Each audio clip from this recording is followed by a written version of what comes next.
ये गुवाहाटी के पास की एक मज़ार शरीफ है। यहाँ दूर दूर से लोग अपनी फरियाद लेकर आते हैं। यहाँ आने वालों की माने तो यहाँ वो आते तो खाली झोली के साथ हैं, पर जाते हैं झोली भर कर।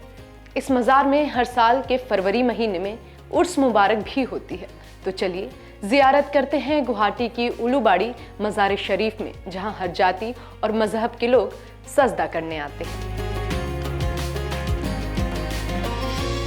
असम की राजधानी गुवाहाटी के उल्लूबाड़ी इलाके में ACEB कैंपस के नजदीक सड़क से बिल्कुल सटी हुई है ये पीर हजरत ज़हीर औलिया ख्वाजा की मज़ार शरीफ। ये उल्लूबाड़ी मज़ार के नाम से मशहूर है। इस छोटी सी मज़ार में बमुश्किल 10 आदमी एक साथ अंदर दाखिल हो सकते हैं। यूं तो ये मज़ार देश की दूसरी मज़ारों के मुकाबले बहुत छोटी है, लेकिन करामात बहुत बुलंद है। लोगों के लिए मज़ार अटूट भरोसे और आपसी भाईचारे की मिसाल है। कई मजहब के लोगों ने मिलजुल कर इसे बनाया है। मज़ार के खादिम अब्दुल करीम बताते हैं कि हजरत ज़हीर एक नामी पीर थे और वो करीब 400 साल पहले इस्लाम का प्रचार करने अरब से असम आए थे। हजरत ज़हीर ने जब यहाँ के लोगों की परेशानियों को देखा तो फिर वापस नहीं गए। उन्होंने यहीं रहकर लोगों की मदद करने का फैसला किया। उन्होंने उल्लूबाड़ी को अपना घर बनाया और आज यहीं उनकी ये मज़ार शरीफ है। खादिम अब्दुल करीम के परिवार का इस मज़ार से करीबी रिश्ता है। उल्लूबाड़ी मज़ार कैसे बनी, इसका बड़ा दिलचस्प किस्सा उन्होंने हमें सुनाया। इन्हें इसी दौरान मेरे नाना हाजी जिन्नत शाह रहमतुल्लाह अलैह, वो अजमेर शरीफ में खादिम थे, वहाँ रहते थे। तो वहाँ उनकी बसारत हुई, ख्वाब में बसारत हुई कि ये फलाने जगह आपको जाना है और वो मज़ार शरीफ को खिदमत करना है, कब्र को निकालना है। वहाँ ऐसे एक नदी है, भरौली है गुवाहाटी के जगह में। तो उन्होंने जब यहाँ आए तो 1948 में पहुँच गए यहाँ पे। तो यहाँ पे बहुत जंगलात थी बहुत उस टाइम। तो उन्होंने यहाँ पे खोजे तो ये के बाबा बुजुर्ग सा एक आए और बताए कि ये है मज़ार। तो वो बहुत खोज रहे थे, मिलते मिलते वो मिल गए कि बोले ये मज़ार है, यहाँ आप करो। तो फिर वो गायब हो गए। उसके बाद वो नाना समझे कि ये शायद यही बुजुर्ग थे हजरत ज़हीर औलिया ख्वाजा, जो मुझे बसारत मिली थी वही है।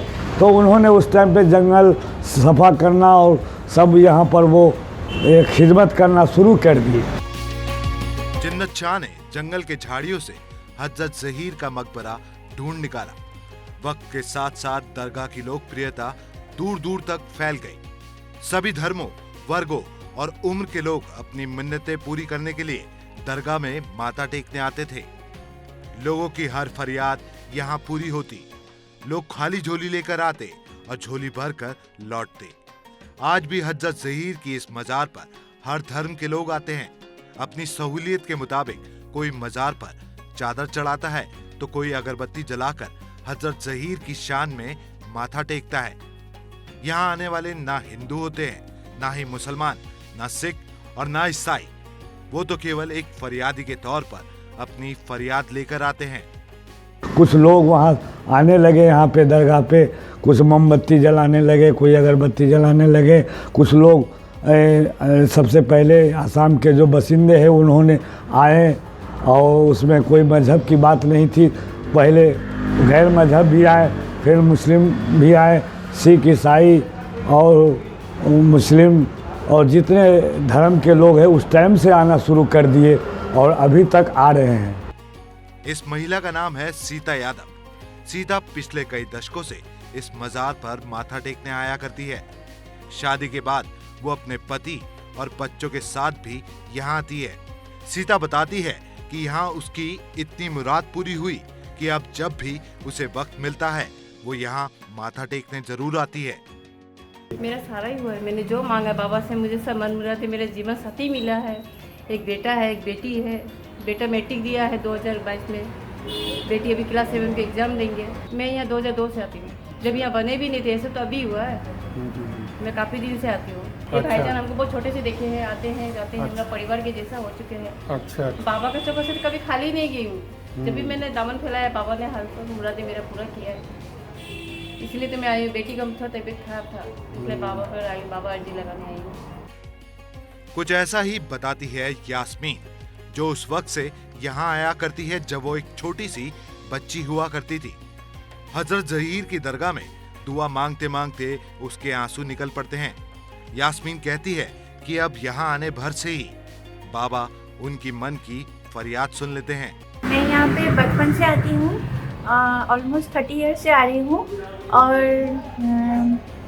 मुझे यहाँ आने से बहुत सुकून मिलता है। पहली बात तो ये मुझे यहाँ पे आने से सुकून मिलता है और मैं पीरवा के यहाँ पे मतलब कुछ भी सोचती हूँ, दिल में कुछ भी सोचती हूँ तो बस उसे पूरा करने के लिए आ जाती हूँ और यहाँ आने से मुझे बहुत अच्छा लगता है। बहुत सारे दरगाह गए हैं लेकिन ये दरगाह में मैं आती हूँ, पीरवा के पास आती हूँ तो मुझे पता नहीं कि मुझे बहुत सुकून मिलता है।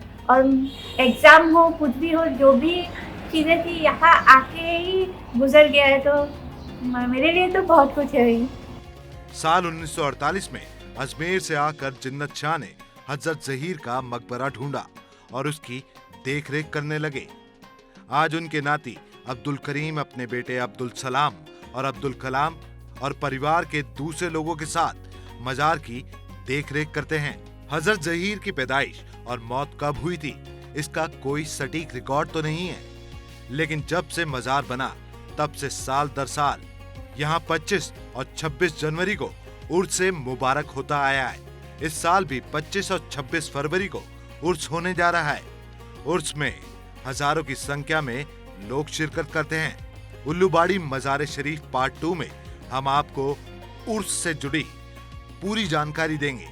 अगर आप गुवाहाटी जाकर उर्स में शामिल होना चाहते हैं तो हो सकते हैं, और किसी वजह से अगर आप नहीं जा सकते लेकिन उर्स मुबारक का किस्सा बनना चाहते हैं तो वो भी कर सकते हैं। इसलिए उल्लूबाड़ी मजार शरीफ का पार्ट 2 जरूर देखिएगा।